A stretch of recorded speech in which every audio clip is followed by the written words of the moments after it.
Marcus Chen wiped the grease from his hands as the emergency beacon pierced through the static of his salvage ship's comm system.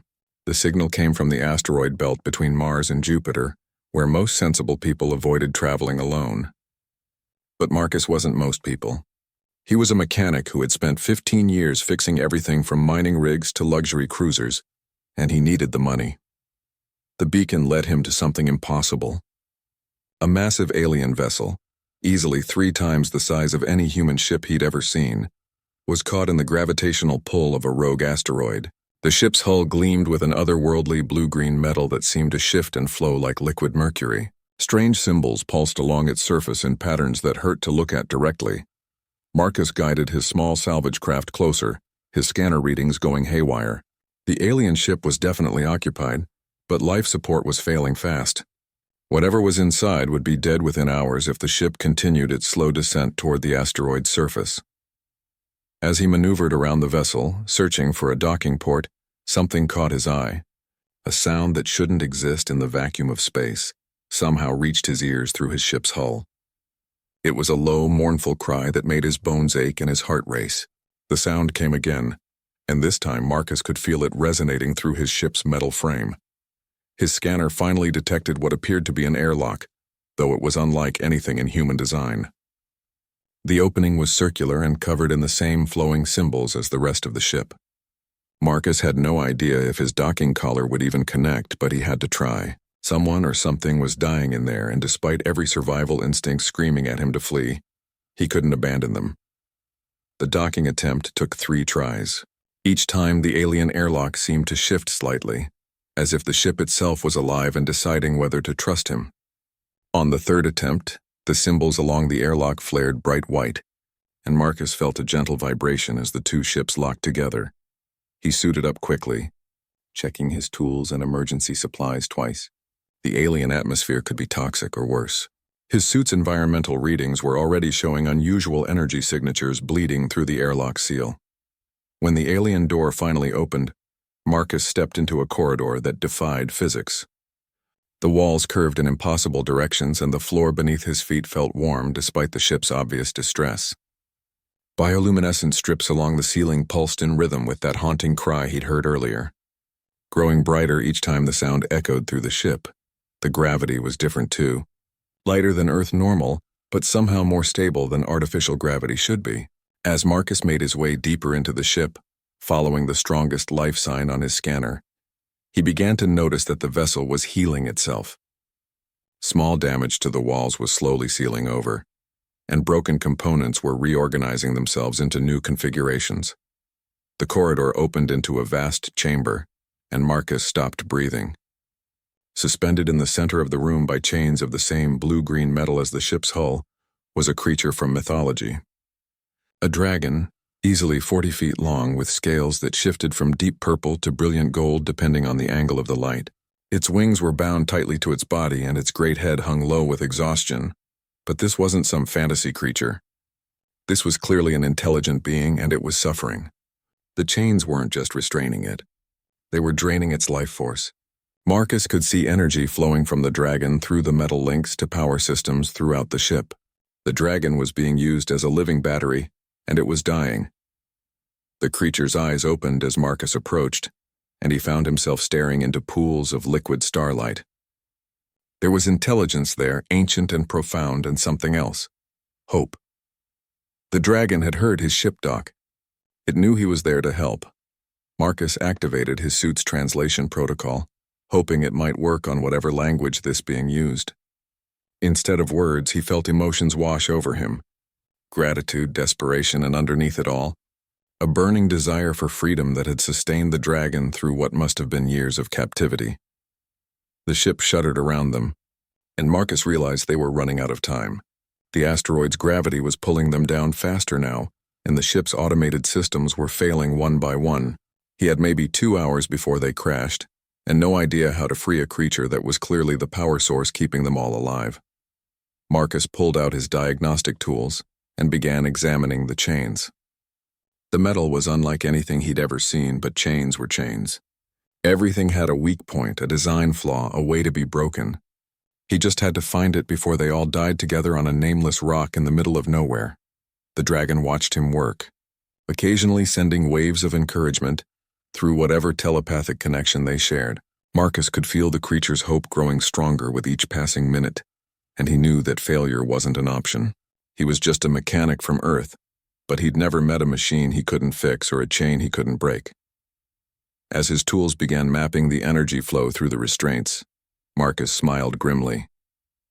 These aliens, whoever they were, had made one crucial mistake. They'd built their perfect prison, but they'd never planned for a human mechanic who was too stubborn to give up. Marcus worked with practiced efficiency, his hands steady despite the ship's increasing vibrations as it fell toward the asteroid. His diagnostic scanner painted the chains in three-dimensional holography, revealing their internal structure. What he saw made him whistle low under his breath. The restraints weren't just metal. They were a hybrid of organic and synthetic materials, grown rather than forged. Each link contained microscopic filaments that tapped directly into the dragon's nervous system, creating a feedback loop that made escape impossible. The more the creature struggled, the tighter the chains became and the more energy they drained. But Marcus had spent years working on biomechanical interfaces in mining equipment. Miners often used neural links to control their heavy machinery, and those systems had similar feedback mechanisms. The principle was the same, even if the technology was millennia more advanced. The dragon's mental voice touched his mind again, this time carrying images. Marcus saw flashes of the creature's capture, warrior scientists in flowing robes who had hunted it across star systems. They called themselves the Valorian Collective, and they viewed other intelligent species as resources to be harvested. The dragon's people, the Dreknari, had been nearly extinct even before the Valorians found them. Through the shared visions, Marcus learned that his new friend's name was something that translated roughly to Starfire. The dragon had been the last free member of its species, fighting a guerrilla war against the Valorians for over a century before they finally captured it. For 30 years, Starfire had powered this research vessel as the Valorians studied ways to more efficiently harvest the life force of other species. The ship lurched violently, and Marcus had to grab a nearby support beam to keep from falling. His scanner showed they had less than 90 minutes before impact. The asteroid's surface was getting closer, and the ship's anti-grav systems were failing as Starfire's energy reserves dwindled. Marcus forced himself to focus on the problem at hand. The chains had 7 major connection points where they attached to the ship's power grid. Each connection was protected by redundant safeguards and would normally require specialized Valorian tools to disconnect safely. But Marcus had something the Valorians had never encountered before: human stubbornness and a complete disregard for manufacturer warranties. He pulled out his plasma cutter, a tool designed for salvaging wrecked spacecraft.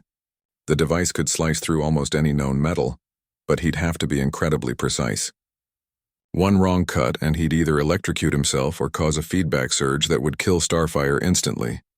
The dragon sensed his plan and projected waves of calm confidence.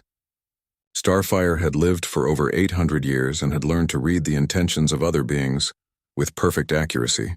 It trusted Marcus completely, even though they'd known each other for less than an hour. Marcus began with the smallest connection point, a junction where the chain's energy flowed into the ship's life support systems.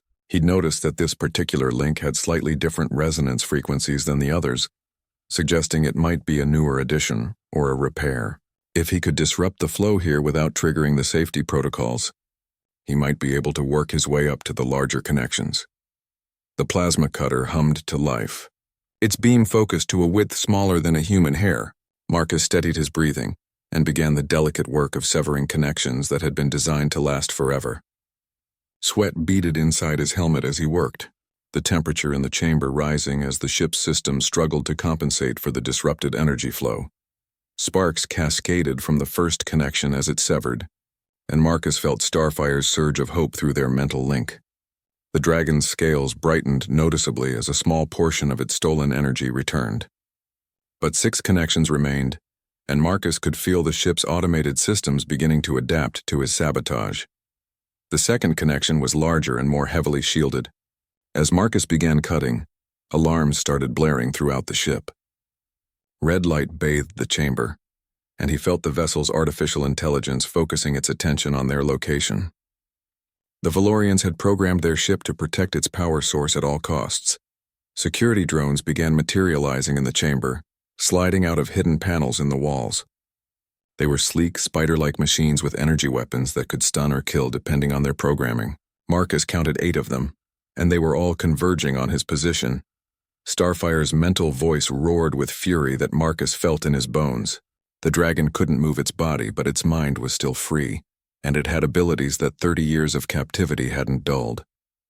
The security drones suddenly stopped moving, their optical sensors flickering as some kind of psychic interference scrambled their targeting systems.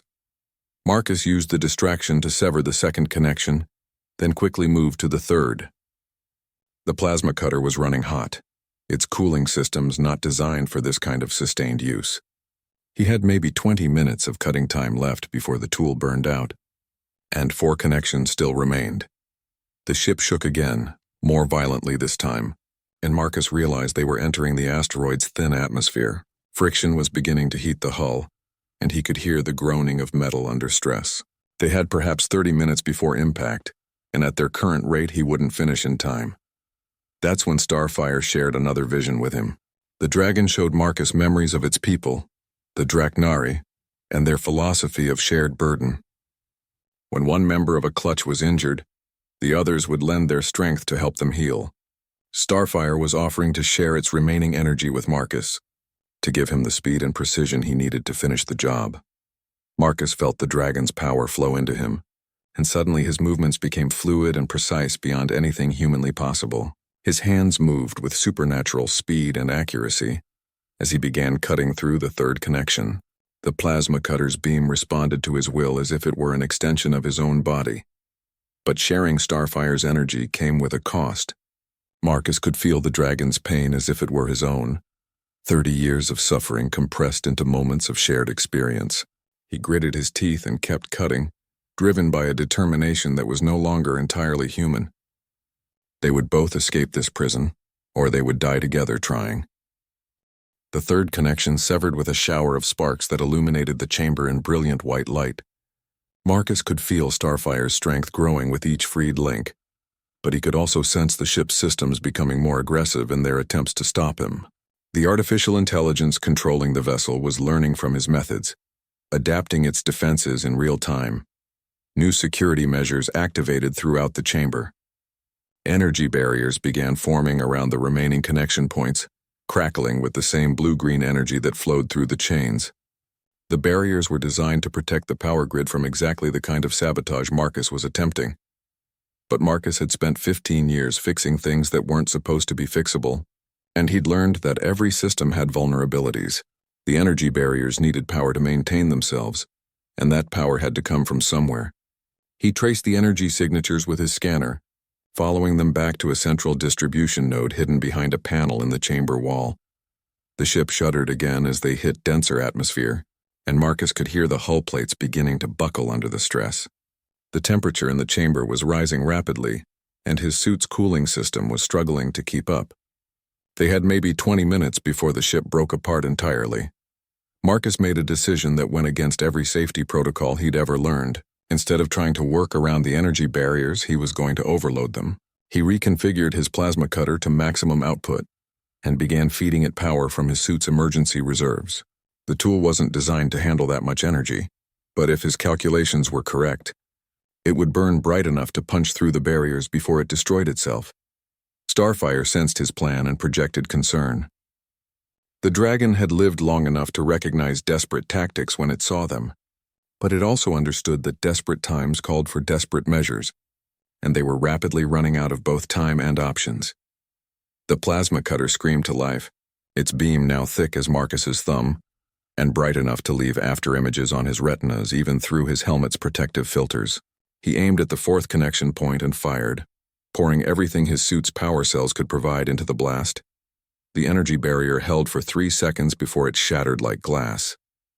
The connection behind it lasted another 2 seconds before the superheated plasma beam sliced through the exotic metal like butter. Marcus felt Starfire's surge of renewed strength as another portion of the dragon's power returned, but his celebration was short-lived. The plasma cutter's housing cracked, venting superheated gas into the chamber. The tool had maybe one more cut left in it before it died completely, but 3 connection points still remained. Marcus's mind raced as he tried to find another solution, but the ship's proximity alarms were screaming now, indicating they had less than 10 minutes before impact. That's when Starfire shared the most important vision yet. The dragon showed Marcus the true nature of the chains that bound it. They weren't just power conduits, they were a complete neural interface system. The Valorians had used them to tap not only into Starfire's energy, but into its memories, its knowledge, and its understanding of Draknari technology. Hidden within those memories was something the Valorians had never expected to find: complete technical specifications for every piece of equipment on the ship. Starfire had been studying its prison for 30 years, learning every system, every weakness, every possible escape route. The dragon knew exactly how to free itself, but it had needed someone with hands and tools to put that knowledge into action. The revelation changed everything. Marcus didn't need to cut through the remaining connections. He needed to reverse them, turning the chains from energy drains into energy sources. If he could modify just one of the remaining connection points, he could create a feedback loop that would overload the entire restraint system. Working with information flowing directly from Starfire's mind, Marcus began rewiring the 5th connection point with tools from his salvage kit. He pulled out micro-welders, circuit bridges, and quantum flux capacitors, devices designed for emergency repairs on damaged spacecraft. None of them were designed for this kind of work, but with Starfire's guidance, Marcus began building a device that would turn Valorian technology against itself. The ship hit the asteroid's surface and bounced, skipping like a stone across water before continuing its descent. The impact threw Marcus against the chamber wall and he felt something crack in his shoulder.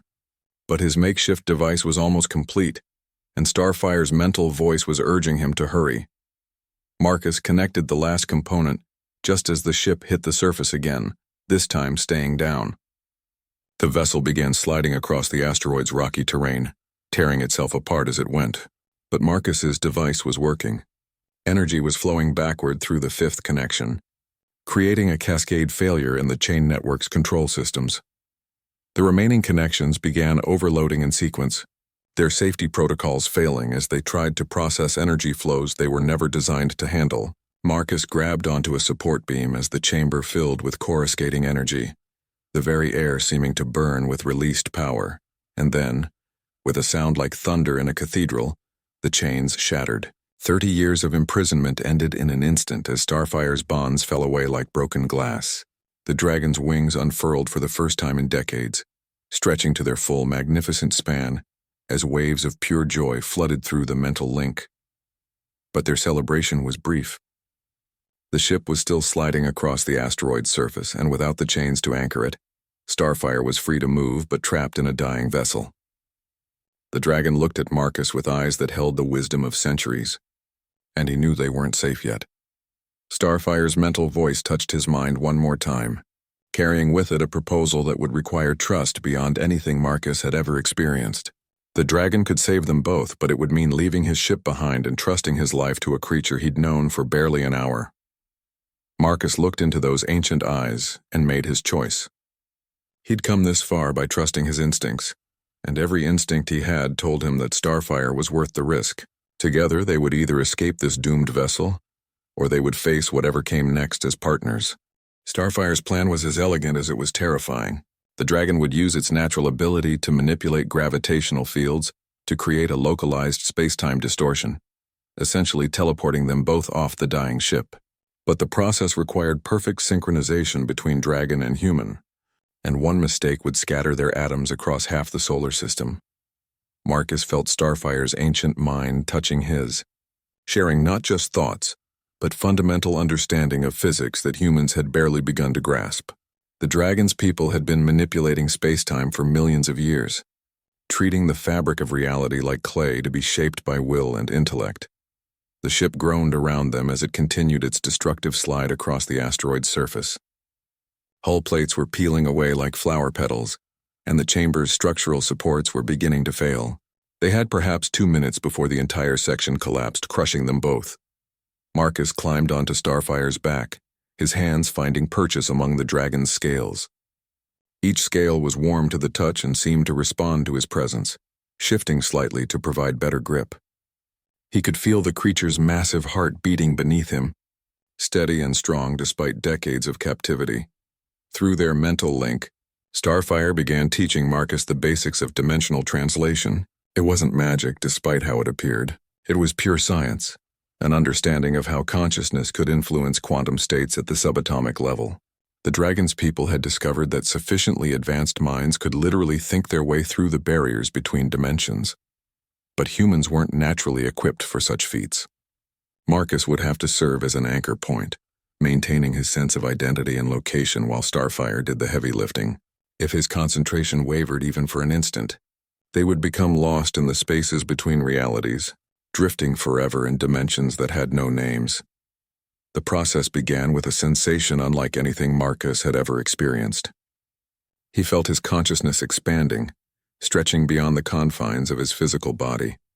Through Starfire's enhanced perception, he could see the mathematical structures that underlaid reality itself, the elegant equations that governed how matter and energy moved through space and time.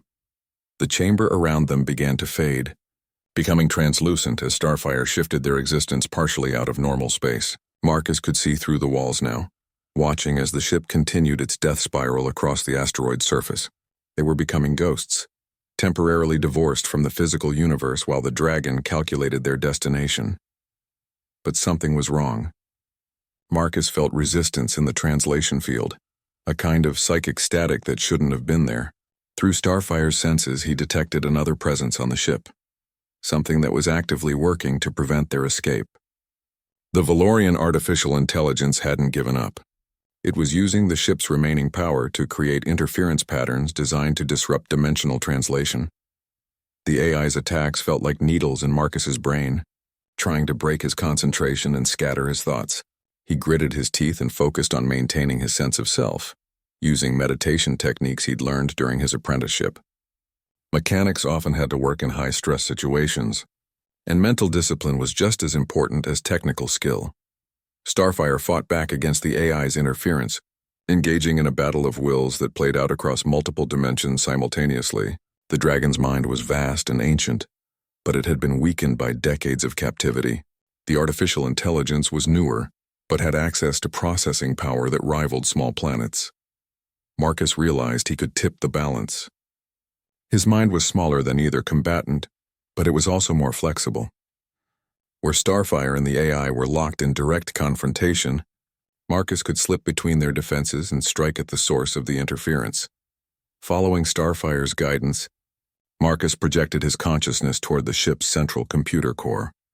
He found himself in a virtual landscape that resembled a vast library, with data structures rising like crystalline towers toward an infinite sky. The Valorian AI manifested as a figure in flowing robes, its face hidden behind a mask of pure mathematics. The AI spoke to him in a voice like grinding gears, its words carrying the authority of a civilization that had conquered 1,000 worlds. It offered Marcus power beyond imagination if he would help it contain Starfire. The dragon was dangerous, it claimed, a relic of a violent age that would bring only destruction if freed. But Marcus had felt Starfire's memories, had experienced the dragon's deep love for life and beauty. He knew the AI was lying, offering hollow promises to protect its own existence. The Valorians had programmed it to view other species as resources, and it couldn't conceive of any other relationship. Instead of arguing, Marcus did what he did best. He found the system's weak points and began pulling them apart. The AI's virtual library wasn't just a representation, it was the actual structure of its consciousness. Marcus began rearranging the data towers, introducing chaos into the perfect order the AI required to function. The artificial intelligence fought back, trying to delete Marcus's presence from its systems. But humans had been fighting computer viruses for centuries, and Marcus had learned a few tricks during his years maintaining automated mining equipment. He fragmented his consciousness, spreading it across multiple data streams so the AI couldn't target him effectively. While Marcus kept the AI distracted, Starfire completed the dimensional translation calculations. Reality snapped back into focus around them, but they were no longer on the dying ship. Instead, they found themselves floating in space near Marcus's salvage vessel, which had automatically moved to a safe distance when its proximity alarms detected the alien ship's descent. The Valorian vessel impacted the asteroid's surface in a brilliant explosion of exotic energies. Taking the artificial intelligence with it, Marcus watched the destruction through his helmet's faceplate, feeling a mixture of relief and sadness. The ship had been a prison, but it had also been a marvel of technology that was now lost forever. Starfire's mental voice touched his mind, carrying gratitude deeper than words could express. The dragon had been freed not just from physical bondage, but from a kind of spiritual death that had been slowly consuming it. For the first time in 30 years, Starfire could feel hope for the future. But as they approached Marcus's ship, both human and dragon realized their adventure was far from over. The Valorian vessel's destruction had sent out an automated distress signal, and somewhere in the darkness between stars, other ships of the collective were receiving that signal and plotting their response. Starfire had been their most valuable prisoner, and the Valorians would not accept its escape quietly. They would come looking for the dragon, and when they did, they would find a human mechanic who had proven that even the most advanced alien technology could be defeated by determination and ingenuity. Marcus guided his ship toward the outer system, putting as much distance as possible between them and the destroyed vessel. He had a dragon to hide and a civilization to warn, because humanity was about to discover that they weren't alone in the universe, and not all of their neighbors were friendly. Marcus's salvage ship wasn't built to carry passengers, especially passengers the size of a 40-foot dragon. But Starfire's mastery of gravitational manipulation solved that problem quickly. The dragon compressed its own mass, not shrinking physically but making itself lighter than air, while maintaining full strength and mobility. It was a casual display of power that would have revolutionized human physics if Marcus had understood the underlying principles. As they traveled toward Earth, Starfire shared more of its people's history with Marcus. The Draknari had once been explorers and teachers spreading knowledge and wisdom across the galaxy. They had discovered the Valorian collective centuries ago, when the alien civilization was still confined to a single star system, and had tried to guide them toward peaceful development. The Valorians had seemed grateful for the assistance, learning eagerly from Draknari science and philosophy, but gratitude had slowly transformed into envy, then into hatred.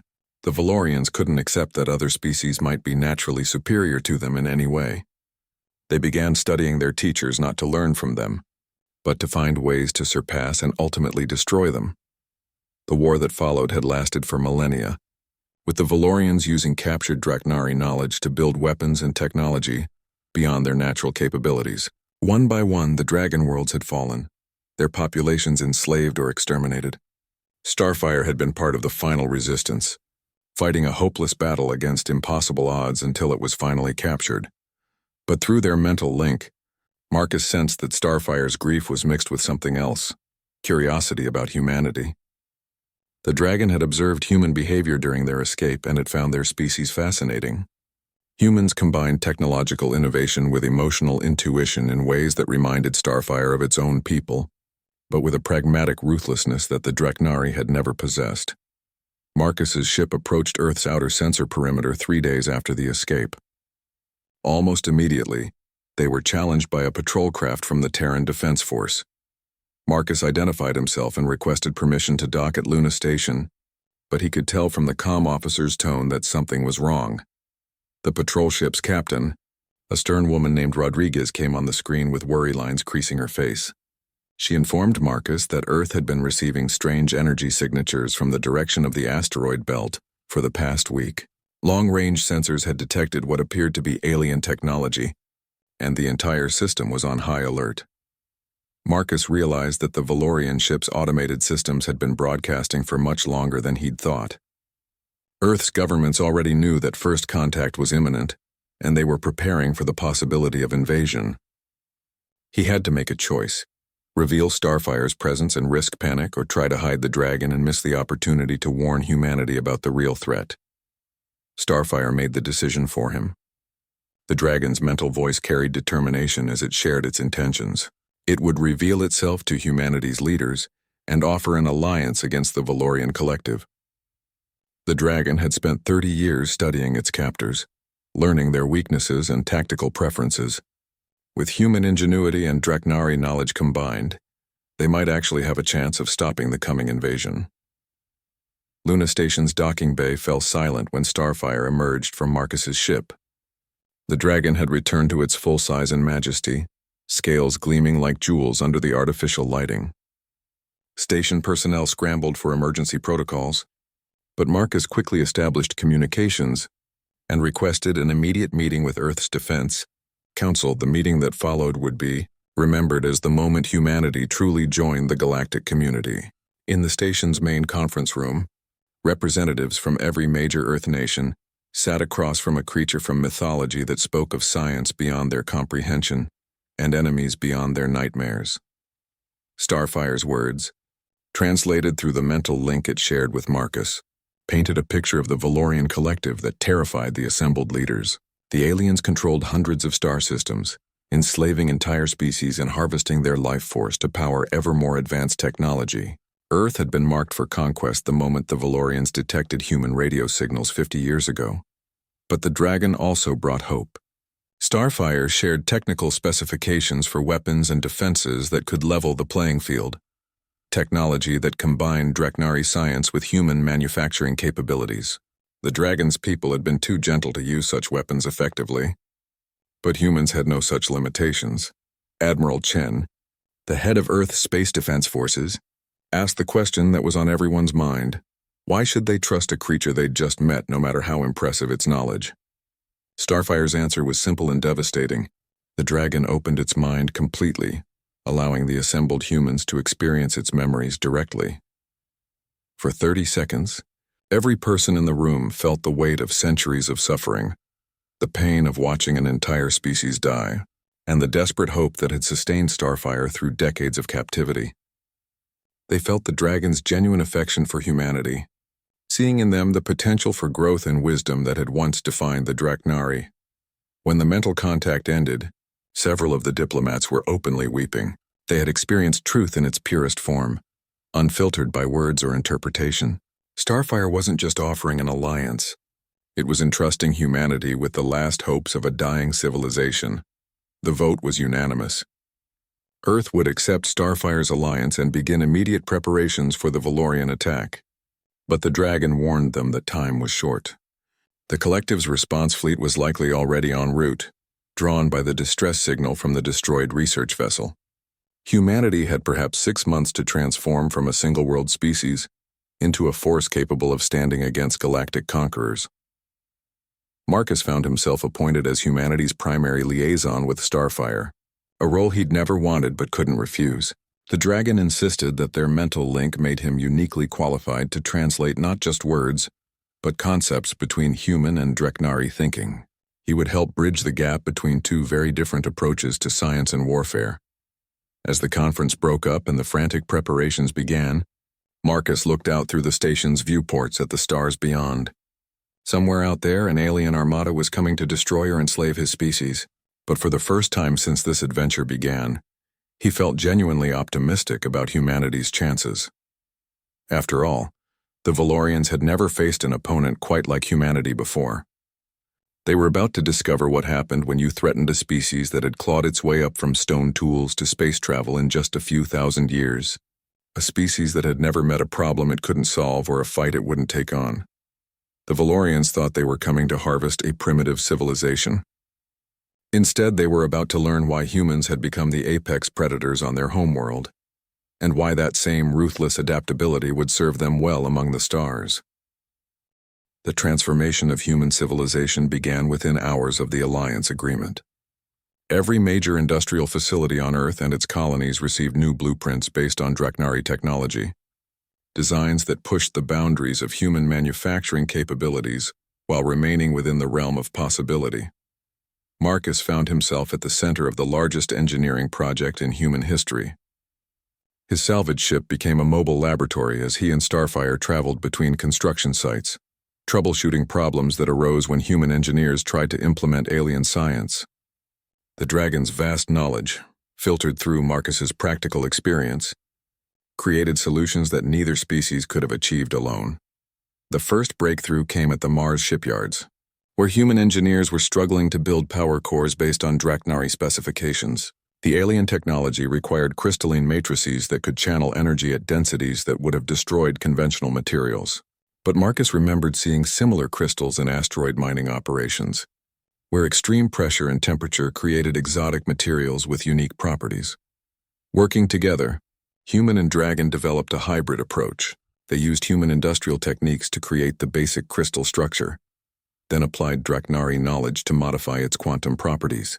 The result was a power source that could fuel weapons and shields far beyond anything in Earth's previous arsenal. But technology was only part of the challenge. Starfire insisted that winning against the Valorians would require understanding their psychology as well as their capabilities. The Dragon shared detailed observations of Valorian behavior patterns, tactical preferences, and cultural blind spots accumulated during its long captivity. The Valorians, Starfire explained, were fundamentally hierarchical in their thinking. They viewed the universe as a pyramid with themselves at the top and all other species arranged in strict order beneath them. This worldview made them predictable in many ways, but it also made them extremely dangerous when their assumptions were challenged. Human military planners, led by Admiral Chen, began developing strategies that specifically exploited these psychological weaknesses. Rather than meeting the Valorians in direct confrontation, humanity would use guerrilla tactics and asymmetric warfare to force their enemies into situations where their rigid thinking became a liability. The centerpiece of Earth's defense plan was a network of hidden bases throughout the outer solar system, each one designed to appear as nothing more than routine mining or research facilities. These bases would be equipped with the new hybrid weapons and staffed by teams trained in both human military doctrine and Draknari combat philosophy. Marcus played a crucial role in designing these installations. His experience with salvage operations had taught him how to hide valuable equipment in places where others wouldn't think to look. Each base was built inside asteroids or derelict structures, camouflaged so thoroughly that even detailed scans wouldn't reveal their true nature. But perhaps the most important development was the evolution of Marcus's mental link with Starfire. What had begun as a simple telepathic connection was becoming something much more sophisticated. The Dragon was teaching Marcus to think in ways that transcended normal human limitations, expanding his consciousness to encompass multiple layers of reality simultaneously. This enhanced awareness proved crucial when they encountered their first major crisis. 3 months into the preparation period, long-range sensors detected an advanced scout ship approaching the outer solar system. The vessel was smaller than the research ship Marcus had found, but its energy signature suggested far more advanced weapons and defenses. The scout ship was too close to Earth to risk a direct confrontation, but it was also too dangerous to allow free access to human space. Working with Admiral Chen's tactical team, Marcus and Starfire developed a plan that would test both their new technology and their understanding of Valorian psychology. They would capture the scout ship intact, using modified versions of the techniques Marcus had developed to free Starfire from its chains. But instead of trying to board the vessel, they would trick it into boarding one of their hidden bases, where the alien crew could be taken prisoner and interrogated. The plan required perfect timing and nerves of steel. Marcus piloted a modified transport ship that appeared to be carrying routine cargo between Earth and the outer colonies, while Starfire remained hidden in the ship's hold, using its gravitational abilities to mask its presence from enemy sensors. When the Valorian scout detected what appeared to be an easy target, it moved in for closer inspection exactly as predicted. The aliens' arrogance worked against them. They assumed that any human vessel would be helpless against their superior technology. Marcus transmitted a fake distress signal and allowed the scout ship to capture his transport with a tractor beam. As the human vessel was drawn into the alien ship's cargo bay, Starfire emerged from hiding and began using its powers to disable the scout systems from within. The Valorian crew, numbering only 6 individuals, found themselves facing something they had never encountered before: a freed Draknari working in partnership with what they considered a primitive species. Their shock and confusion lasted just long enough for Marcus to activate the hidden weapon systems he'd installed throughout his ship. The capture was completed in less than 5 minutes. The Valorian crew, rendered unconscious by neural disruptors based on their own technology, was transferred to a secure facility on Ceres Station. For the first time in the war's history, the collective's enemies had live prisoners and an intact enemy vessel to study. The intelligence gathered from the captured Valorians confirmed Starfire's warnings and added new, urgency to humanity's preparations. The main invasion fleet was indeed approaching, and it was larger than anyone had feared. Over 300 ships carrying weapons capable of sterilizing entire planets were only 2 months away from Earth. But the prisoners also revealed something unexpected. Dissent within the Valorian collective itself. Not all members of their species supported the conquest campaigns, and some were actively working to undermine the military leadership. The alliance between human and dragon had given these rebels hope that resistance was possible. Working through the mental link he shared with Starfire, Marcus helped establish communication with the Valorian resistance movement. The rebels couldn't openly oppose the invasion fleet, but they could provide intelligence about ship movements, tactical plans, and internal vulnerabilities that even Starfire hadn't known about. As the final month of preparation began, Marcus realized that the coming battle would be unlike anything in military history. It wouldn't just be a conflict between different species or technologies. It would be a test of different ways of thinking about the universe itself. The Valorians represented order imposed through domination, a universe where hierarchy and control defined all relationships. Humanity and their dragon ally represented something else entirely: cooperation between equals, strength through diversity, and the power that came from choosing to stand together against impossible odds. Marcus looked out at the stars one last time before the final preparations began, knowing that in just a few weeks those same stars would witness a battle that would determine the future of both species. He was still just a mechanic at heart, but he had become something more through his friendship with Starfire. He had become a bridge between worlds, a living symbol of what was possible when different species chose to trust each other completely, and in the coming battle, that trust would be the most powerful weapon either side possessed. The Valorian invasion fleet arrived exactly when predicted, dropping out of hyperspace at the edge of the solar system in a formation that spoke of absolute confidence. 300 ships arranged in perfect geometric patterns, each vessel a masterpiece of technology backed by the resources of a galactic empire. They moved toward Earth with the inexorable certainty of a force that had never known defeat. Admiral Chen watched from the command center on Luna Station as the enemy fleet began its approach. Around the solar system, hidden bases powered up their weapons and shielded generators, while volunteer crews prepared for battles they might not survive. But the most important participants in the coming conflict were Marcus and Starfire. Now fully linked not just mentally but spiritually, their consciousness merged into something greater than either could achieve alone. The Valorian commander, a being called High Executor Vorthak, opened communications as his fleet passed Jupiter's orbit. His message was typical of collective arrogance. Humanity had 1 hour to surrender unconditionally, or Earth would be reduced to molten slag. Resistance was futile against the might of an empire that had conquered thousands of worlds. Marcus responded personally, his words carried to every ship in the invasion fleet through the communication arrays Starfire had helped him build. He spoke not as a representative of humanity's government, but as the friend of the last free Draknari. His message was simple. The galaxy had room for more than one way of life, and humanity would defend that principle with everything they had. The battle began with the Valorians attempting to demonstrate their overwhelming superiority. A single dreadnought broke formation and fired on what appeared to be a minor asteroid in the belt, expecting to vaporize it with one shot.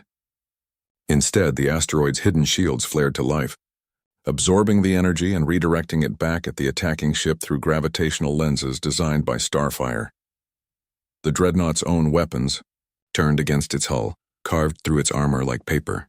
The massive ship broke apart in moments, its crew never understanding how their supposedly primitive enemies had turned their strength against them. The psychological impact rippled through the invasion fleet as their assumption of easy victory died with the dreadnought's crew. What followed was unlike any space battle in recorded history. The Valorians found themselves fighting an enemy that refused to play by the rules of conventional warfare. Human ships appeared from nowhere, struck with impossible accuracy and vanished before retaliation was possible. The hybrid technology born from human engineering and Draknari science created weapons that the invaders couldn't counter because they couldn't understand the principles behind them.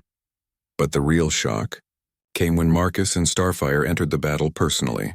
Their ship, a heavily modified version of Marcus's original salvage vessel, seemed to dance between dimensions as it moved through the combat zone. Starfire's mastery of gravitational fields allowed them to appear inside enemy formations, strike at vital systems, and escape before the Valorians could respond. More importantly, Marcus had learned to extend his consciousness through Starfire's mental link, connecting with other human pilots across the battlefield. What had begun as a telepathic bond between human and dragon became a network that linked every defender in the solar system. For the first time in military history, an entire fleet operated with truly perfect coordination. The Valorians adapted quickly, as they always did when faced with new tactics. They began concentrating their fire and using probability weapons designed to hit targets regardless of their defensive capabilities. Human casualties mounted as the enemy's superior numbers began to tell, and it became clear that even perfect coordination wouldn't be enough to stop 300 warships. That's when the Valorian resistance movement revealed itself. Ships throughout the invasion fleet suddenly turned their weapons on their former allies, broadcasting the same message in the ancient Draknari language that Starfire had taught to Marcus. The rebellion had been coordinated through quantum entanglement communicators hidden in the fleet's own systems, triggered by the sight of a free Draknari fighting alongside willing allies. The invasion fleet tore itself apart as Valorian fought Valorian in the spaces between worlds. High Executor Vorthak tried to maintain order through increasingly desperate threats, but his authority crumbled as more ships joined the rebellion. The rigid hierarchy that had been the collective's greatest strength became its fatal weakness when that hierarchy was challenged from within. In the chaos of the Civil War, Marcus and Starfire made their final move. Using techniques developed during their months of preparation, they projected their combined consciousness directly into the flagship's central computer, just as Marcus had done when escaping from the research vessel. But this time, instead of just disrupting the system, they began rewriting it. The flagship's artificial intelligence, designed to coordinate the entire invasion, found itself under assault from a human mind backed by Draknari wisdom. Marcus pulled apart its programming with the same methodical approach he'd once used to repair damaged machinery, while Starfire provided the theoretical framework to understand systems beyond human comprehension. Within minutes, the flagship's AI was no longer serving the collective's interests. Instead, it began broadcasting new orders to every Valorian ship still loyal to the High Executor. Stand down, surrender, and prepare for negotiations.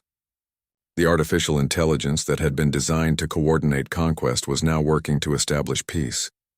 The battle ended not with explosions and destruction, but with something that would have been impossible just hours before: former enemies working together to save the crews of damaged ships. Human rescue vessels moved through the debris field alongside Valorian craft, pulling survivors from the wreckage without regard for their species or former allegiances.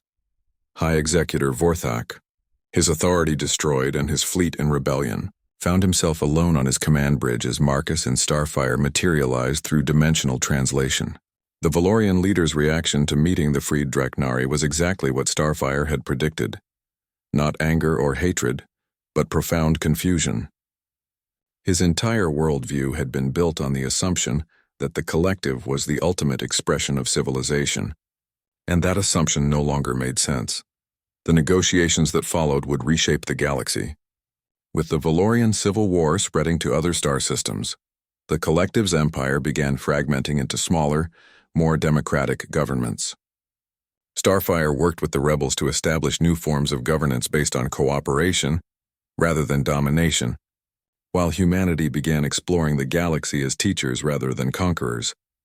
Marcus returned to Earth as something he'd never expected to become: a hero. But he insisted that the real heroes were the thousands of volunteers who had risked everything to defend not just their world, but the principle that different species could choose to work together as equals. Years later, as humanity established its first interstellar colonies and Draknari survivors emerged from hiding to rebuild their civilization, Marcus often thought about that moment when he first heard Starfire's voice calling out from an alien prison. He had been just a mechanic then, but his willingness to help a stranger in need had changed the course of galactic history.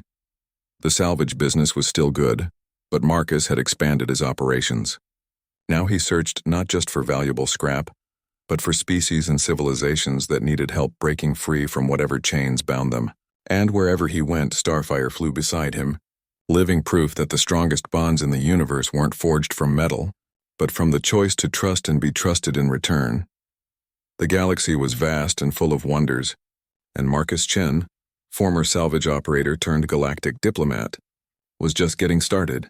After all, there were probably more dragons out there waiting to be freed, and he'd never met a chain he couldn't break.